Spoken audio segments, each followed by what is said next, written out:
39వ కీర్తనలో 5వ వచనము, నా దినముల పరిమాణము నీవు బెత్తెడంతగా చేసావు. అంతే ఎంత? బెత్తెడంత. గింత జీవితము కోసము భూమి మీద రూపాయి పోయినా సంతోషించండి, పరలోకములో గొప్ప ధనము నువ్వు సంపాదించుకున్నావు. దేవునికి స్తోత్రము.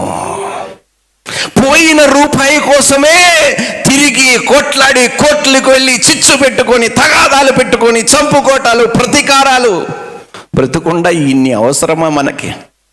ప్రతిరోజు మీ చెయ్యి మీరు అద్దంలో చూసుకొని గింత జీవితానికి ఎందుకురా గిన్ని ఆలోచనలు అని చెప్పుకోండి. మీరు మాట్లాడుకోండి అమ్మా, మీ ప్రాణాత్మలతో మీరు మాట్లాడుకోండి.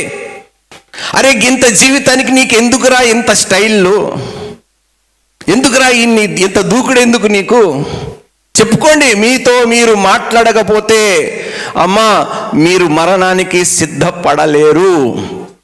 ఎందుకంటే యేసుక్రీస్తు ప్రభువారు తిరిగి వచ్చినప్పుడు ఎవరైతే ఏ పని శరీరములో చేశారో దానికి తగ్గట్టుగా ఆయన ప్రతిఫలము ఇస్తాడు, ఇవ్వబోతున్నాడు.